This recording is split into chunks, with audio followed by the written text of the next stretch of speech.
बासु भट्टाचार्य की फिल्म अनुभव हिंदी सिनेमा का एक मील का पत्थर है। 1971 में रिलीज हुई ये ब्लैक एंड वाइट फिल्म उनकी मैरिज ट्रिलॉजी की पहली कड़ी है। इस फिल्म में संजीव कुमार, अमर सेन, तनुजा, मीता सेन और दिनेश ठाकुर शशि भूषण की मुख्य भूमिकाओं में है। फिल्म शहरी मध्यवर्गीय दंपत्ति के रिश्तों की जटिलताओं, दूरी, निकटता और पुनः खोज को बड़ी ही ईमानदारी से पेश करती है। फिल्म की कहानी अमर और मीता पर केंद्रित है, जिनकी शादी को 6 साल हो चुके हैं। अमर एक बड़े अखबार संपादक हैं।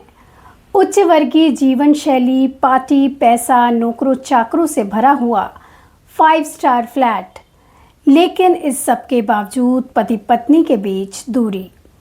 अमर अपने करियर, नौकरी को लेकर इतना फोकस्ड है कि उसके पास मीता के लिए समय ही नहीं है। ये नीरस दिनचर्या मीता को अकेलेपन से भर देती है। दोनों में निकटता की कमी है, बच्चे भी नहीं हुए।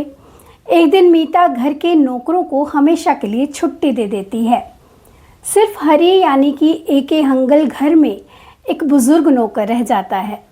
इस तरह घर को होटल से घर बनाने की कोशिश में दंपत्ति करीब आने लगते हैं। पति पत्नी की प्रेम की गाड़ी अभी पटरी पर आती ही है कि ठीक इसी समय मीता का पुराना प्रेमी शशि उनके जीवन में लौटता है और अमर के ही अखबार में नौकरी पा लेता है।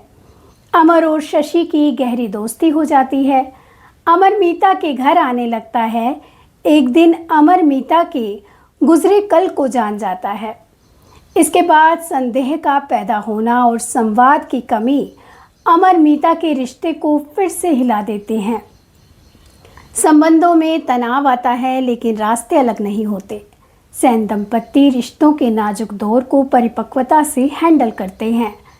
फिल्म में अमर का संवाद बीता हुआ कल आज हमारे बीच तभी आता है जब हम आज को पूरी तरह नहीं जी पाते। इस बात का संकेत है कि वे अपनी पत्नी की भावनाओं को समझ गया है। फिल्म का अंत कोई ड्रामेटिक ट्विस्ट नहीं, बल्कि शांत स्वीकारोक्ति है। अमर मीता अपने प्रेम को फिर से पा लेते हैं। उन दोनों की समझदारी फिल्म को उपदेशात्मक होने से बचाती है। बासु भट्टाचार्य ने विवाह को हैप्पीली एवर आफ्टर की बजाय निरंतर यात्रा बताया, जिसमें संघर्ष, समझ और अनुभव शामिल हैं। कैरेक्टर्स की बात करें तो पात्र यथार्थवादी हैं। कोई परफेक्ट हीरो हीरोइन नहीं, बल्कि साधारण इंसान जो गलतियां करते हैं और सीखते हैं। फिल्म में अमर एक जगह कहता है, हर असाधारण आदमी जिंदगी में कहीं ना कहीं जाकर साधारण बन जाता है। अभिनय की बात करें तो संजीव, तनुजा दोनों फिल्में बेमिसाल हैं। संजीव कुमार अभिनय की पाठशाला हैं और यहाँ पूरी फॉर्म में है, लेकिन इस फिल्म में तनुजा कहीं ना कहीं आगे निकल जाती है। काश तनुजा को ऐसी भूमिकाएं और मिल पाती। कुछ ऐसा ही दिनेश ठाकुर के साथ हुआ, जो फिल्म में शशि की भूमिका में है। वे थिएटर की दुनिया के तो दिग्गज रहे हैं, लेकिन सिनेमा में कोई खास छाप नहीं छोड़ सके। फिल्म निर्माता निर्देशकों के लिए शायद उनकी प्रतिभा किसी काम की नहीं थी। उनके थिएटर के काम को आज जानना मुश्किल है, क्योंकि वो यूट्यूब या कहीं और उपलब्ध नहीं होते। फिल्में हमेशा उपलब्ध रहती हैं, लेकिन नाटक दोबारा देखना ज़्यादातर मामलों में मुश्किल होता है। इस फिल्म का संगीत भी क्लासिक की श्रेणी में आता है।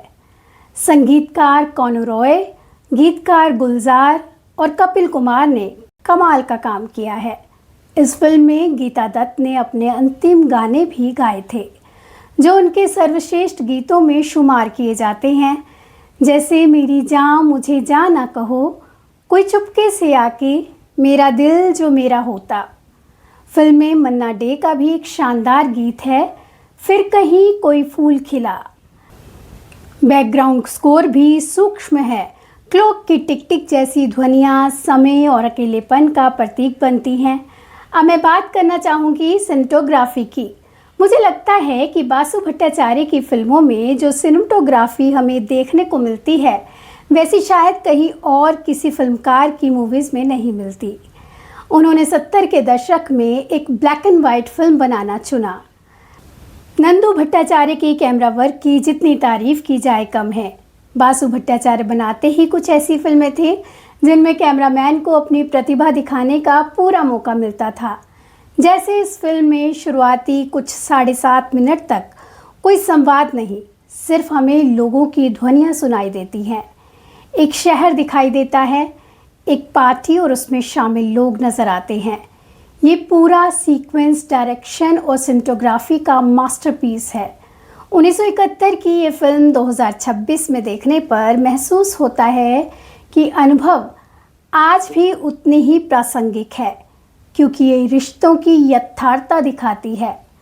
नारीवादी विमर्श के नज़रिए से देखें तो फिल्म मीता को पढ़ी लिखी उच्च वर्गीय महिला के रूप में प्रस्तुत करती है, जो मुख्यतः घरेलू दायरे तक सीमित दिखती है।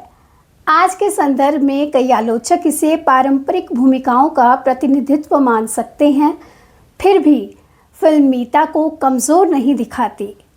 कई मौक़ों पर उनकी भावनात्मक परिपक्वता और समझदारी अमर से आगे निकल जाती है। वे चुपचाप सब कुछ सहने की बजाय सक्रिय रूप से घर का माहौल बदलती है और रिश्तों को बचाने के लिए संवाद की मांग करती है। अंत में अमरमीता का पुनः मिलन किसी समझौते का नहीं, बल्कि परिपक्व प्रेम और आपसी समझ का परिणाम होता है। अगर आप गहरी, भावुक लेकिन बौद्धिक फिल्में देखना पसंद करते हैं तो निश्चय ही ये फिल्म आपको भी एक खास अनुभव प्रदान कर सकती है। आपको ये रिव्यू कैसा लगा, हमें कमेंट करके ज़रूर बताएं।